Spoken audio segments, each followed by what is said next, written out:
सिंधु सभ्यता पार्ट 1 रहस्यमयी शुरुआत। आज से लगभग 5000 साल पहले जब दुनिया की कई सभ्यताएं जन्म भी नहीं ली थीं, तब भारत की धरती पर एक ऐसी महान सभ्यता विकसित हो चुकी थी जो अपने समय से हजारों साल आगे थी। सीधी सड़कें, पक्के मकान, बेहतरीन जल निकासी व्यवस्था और पूरी तरह व्यवस्थित शहर, इसे कहा जाता है सिंधु घाटी सभ्यता। लेकिन आखिर यह सभ्यता शुरू कैसे हुई और इतनी विकसित होने के बावजूद अचानक गायब क्यों हो गई? आज हम जानेंगे इतिहास की सबसे रहस्यमयी सभ्यता की पूरी कहानी आसान भाषा में। पार्ट 2 परिचय। सिंधु घाटी सभ्यता को हड़प्पा सभ्यता भी कहा जाता है। यह सभ्यता सिंधु नदी और उसकी सहायक नदियों के किनारे विकसित हुई थी। इसका विस्तार आज के भारत और पाकिस्तान तक फैला हुआ था। साल 1921 में पुरातत्वविदों ने हड़प्पा नामक स्थान की खुदाई की और फिर सामने आई एक पूरी खो चुकी दुनिया। इसके बाद मोहनजोदड़ो, लोथल, धोलावीरा और कालीबंगन जैसे कई महान नगर मिले। इतिहासकार मानते हैं कि यह दुनिया की सबसे प्राचीन और विकसित सभ्यताओं में से एक थी। पार्ट 3 अद्भुत नगर व्यवस्था। सिंधु सभ्यता की सबसे बड़ी खासियत थी इसकी शानदार नगर व्यवस्था। यहाँ की सड़कें बिल्कुल सीधी बनाई जाती थीं और एक दूसरे को समकोण पर काटती थीं। घरों का निर्माण पक्की ईंटों से होता था। लगभग हर घर में स्नान घर और पानी निकालने की व्यवस्था थी। सबसे हैरानी की बात, यहाँ की जल निकासी प्रणाली आज के कई शहरों से भी बेहतर मानी जाती है। नालियां ढकी हुई होती थीं और उनकी सफाई की भी व्यवस्था थी। इतनी उन्नत व्यवस्था देखकर इतिहासकार भी हैरान रह जाते हैं।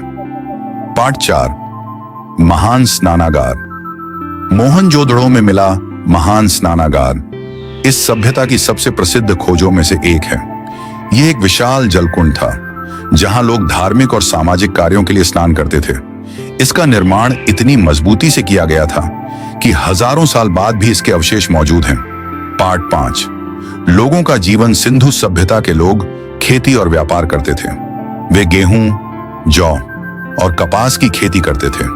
दुनिया की शुरुआती सभ्यताओं में से एक जहां सबसे पहले कपास का उपयोग हुआ।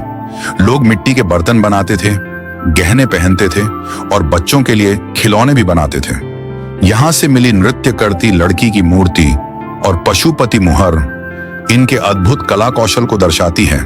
पार्ट 6 व्यापार और बंदरगाह। सिंधु सभ्यता का व्यापार बहुत विकसित था। ये लोग दूर दूर की सभ्यताओं जैसे मेसोपोटामिया से भी व्यापार करते थे। गुजरात का लोथल नगर एक प्रसिद्ध बंदरगाह था। यहीं से समुद्री व्यापार किया जाता था। यानी हजारों साल पहले भी भारत का व्यापार दुनिया से जुड़ा हुआ था। पार्ट 7 धर्म और रहस्यमयी लिपि। सिंधु सभ्यता के लोग प्रकृति पूजा में विश्वास रखते थे। वे पेड़ों, पशुओं और मातृ देवी की पूजा करते थे। लेकिन इस सभ्यता का सबसे बड़ा रहस्य है इसकी लिपि। मुहरों पर लिखी यह भाषा आज तक पूरी तरह पढ़ी नहीं जा सकी है और यही बात सिंधु सभ्यता को और भी रहस्यमयी बना देती है। पार्ट 8 सभ्यता का पतन। इतनी महान सभ्यता अचानक खत्म कैसे हो गई? कुछ इतिहासकार मानते हैं कि भयंकर बाढ़, भूकंप या नदियों का मार्ग बदलना इसके विनाश का कारण बना। कुछ लोग जलवायु परिवर्तन को जिम्मेदार मानते हैं। धीरे धीरे शहर वीरान होते गए और एक दिन ये महान सभ्यता इतिहास बन गई। पार्ट 9 निष्कर्ष। सिंधु घाटी सभ्यता हमें सिखाती है कि हजारों साल पहले भी इंसान कितने विकसित और संगठित थे। आज भी इसकी खोजें इतिहासकारों और वैज्ञानिकों को नई जानकारी देती रहती हैं। अगर आपको यह वीडियो पसंद आई हो तो वीडियो को लाइक करें। ये थी सिंधु और हड़प्पा सभ्यता की अद्भुत कहानी। एक ऐसी सभ्यता जो अपने समय से हजारों साल आगे थी। अगर आपको ये वीडियो पसंद आई हो तो वीडियो को लाइक करें और कैलाश AI स्टडी को सब्सक्राइब करना ना भूलें। मिलते हैं अगली शानदार ऐतिहासिक वीडियो में। जब तक के लिए जय हिंद।